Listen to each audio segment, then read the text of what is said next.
Jueves 9 de julio, bienvenidos a este espacio, a este Mega Noticias vespertino, en el que les traemos la información más fresquita que ha surgido en lo que va del día en la comarca lagunera y también alguna información a nivel estatal que no podemos dejar pasar, y ese es nuestro primer adelanto. Ya se vinculó a proceso a esta polémica política y empresaria minera Tania N., le vamos a llamar, aunque todos saben quién es, por el delito de ejercicio abusivo de funciones, es decir, pues aprovechar su posición como exalcaldesa para tener cierta ganancia. Estaremos hablando sobre este caso, todo es presunto hasta el momento.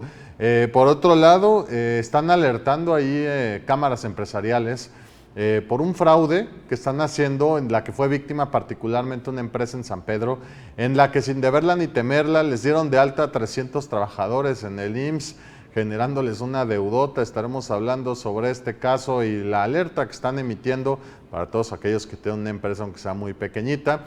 Y en nuestro tema especial del día de hoy, cómo viven los adultos mayores en la comarca lagunera. Hay más de 15,000 que, si hubiera alguna posibilidad de emplearse en este momento, lo buscarían en una edad en que naturalmente ya ni siquiera se debe estar trabajando, sino disfrutando los frutos de toda la vida estando bajo el sol. Pero bueno, así las condiciones de vida en la laguna y en muchas partes de México. Iniciemos con la información, iniciemos con estos fraudes que están llamando mucho la atención, esta modalidad que ha sido replicada en varias partes del país, pero que ahora se encontró en la laguna. La Cámara Nacional de Comercio de Gómez Palacio alertó sobre una modalidad de fraude que consiste en dar de alta a trabajadores de forma irregular ante el IMSS, situación que podría generar pérdidas económicas para empresas y prestadores de servicios. La advertencia surgió tras detectarse un caso en una empresa de San Pedro, donde aparecieron 300 empleados registrados sin autorización. El presidente de Canaco Gómez Palacio, Arsenio Alvarado, informó que la irregularidad fue descubierta por un despacho contable y fiscal de su corporativo. Posteriormente, durante una reunión con autoridades del IMSS y organismos empresariales, conocieron que existen reportes similares en distintas regiones de México. La empresa afectada presentó una denuncia ante la Fiscalía y acudió al IMSS para solicitar la cancelación retroactiva de las altas indebidas. Alvarado explicó que si las anomalías no se detectan a tiempo, los patrones podrían verse obligados a pagar cuotas obrero-patronales por trabajadores inexistentes. Ante este panorama, Canaco recomendó a empresarios y comerciantes revisar mensualmente los registros emitidos por el IMSS y, en caso de detectar movimientos sospechosos, acudir de inmediato a la subdelegación correspondiente e interponer la denuncia para evitar afectaciones económicas. Y vaya que el IMSS es muy bravo cuando se trata de multas, pesquisas, entonces sí hay que estar muy atentos. En información política, el próximo fin de semana, adivinen quién viene. La presidenta de México, Claudia Sheinbaum, viene al estado de Durango, donde hará acto público. Será en Gómez Palacio, no en Durango capital. La presidenta anunció que realizará una gira de trabajo en Gómez Palacio el próximo sábado 11 de julio para encabezar un acto del programa Vivienda para el Bienestar. De acuerdo con la agenda oficial, el evento se llevará a cabo a las 13:30 horas en el fraccionamiento Casablanca, donde se construyen viviendas económicas con apoyo del Infonavit para los trabajadores. Esta colonia, Viviendas para el Bienestar, que está lejísimos, allá saliendo por Hamburgo y todo derecho hasta que se acaba el mundo, ahí están las viviendas del bienestar. Durante la visita, la mandataria supervisará los avances del desarrollo habitacional y dará seguimiento a la ejecución de este programa federal que busca ampliar el acceso a vivienda para familias trabajadoras y de menores ingresos. Al recorrido asistirán autoridades federales, estatales y municipales, quienes acompañarán a la presidenta en la revisión de las obras, aunque anteriormente se analizó incluir una supervisión privada a la presa del Tunal 2 en la capital de Durango. Esta actividad no aparece en la agenda pública, o sea, ella sí confirmó que irá a revisar la presa ya Durango capital, pero no se confirmó si habrá o no acto público ahí en ese lugar. Pero bueno, ahí están las viviendas de bienestar. Para quienes quieran comprar una casa de estas, uno de los requisitos es pues ganar el salario mínimo.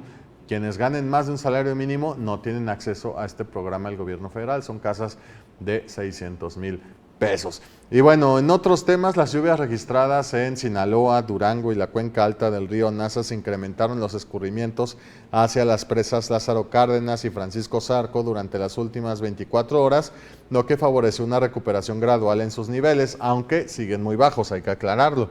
De acuerdo con el reporte climatológico hidrométrico y de almacenamientos, la presa Lázaro Cárdenas recibió un ingreso cercano a los 45 metros cúbicos por segundo, equivalente a 3.8 millones de metros cúbicos, lo que supone que ahorita la grande, Lázaro Cárdenas, está como a un 21% de almacenamiento, todavía pues le falta muchísima agua.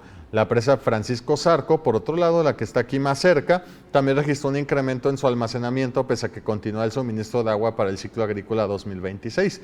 Actualmente el Palmito almacena 624 millones de metros cúbicos y Francisco Zarco 176 millones.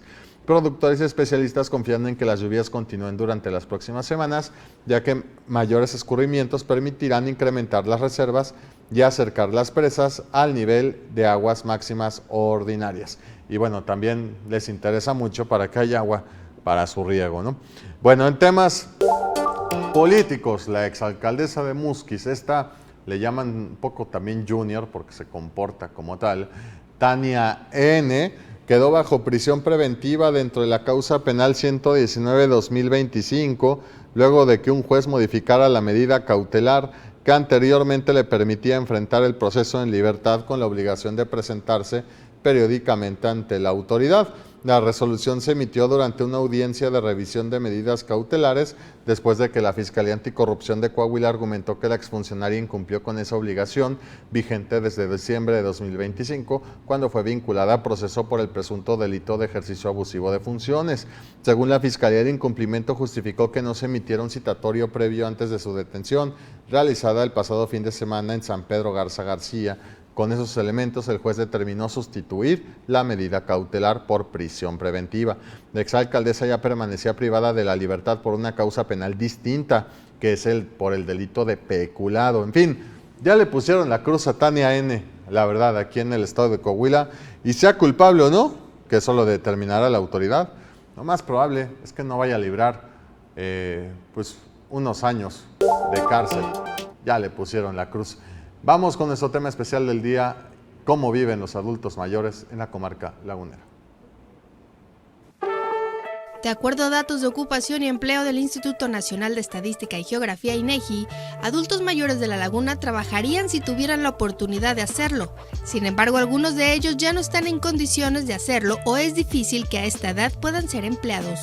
Hay 14.946 adultos mayores que si tuvieran la oportunidad y si hubiera un espacio para poder emplearse, ellos lo harían, saldrían del retiro y pues obviamente buscarían un ingreso extra al que les da la pensión. Actualmente hay 188.127 personas mayores de 60 años, lo que representa el 14% de la población de la zona urbana. De estas personas de la tercera edad, hay un total de 48.045 que son económicamente activos, es decir, el 26%, y 140.082 son no económicamente activos, es decir, no están laborando en alguna actividad económica. Mayoritariamente son un empleo informal, muchos de ellos en el sector comercial o de servicios, muchos de ellos como ya no tienen la necesidad de cotizar en el IMSS, pues lo hacen más bien como una ocupación que les genere un ingreso extra o también como motivación personal. De acuerdo a cifras proporcionadas por el Consejo Cívico de las Instituciones CCI Laguna, el 29.4% de las personas de la tercera edad no cuentan con accesos a servicios de salud. Dentro de las estadísticas preocupantes, se muestra que el 15% de estos adultos come una sola vez al día, ya sea por problemas económicos, de salud o porque viven en el abandono. Para Mega Noticias, Perla Alba. Si bien hay programas sociales federales muy exitosos como la pensión del bienestar para adultos mayores, aún así hay muchos adultos mayores en la laguna que necesitan trabajar para complementar su ingreso, algo que, insisto, no debería ser. Con esto llegamos al final de este espacio. Soy Jorge Espejel y quédense aquí en Mega Noticias. Cada hora tenemos más información.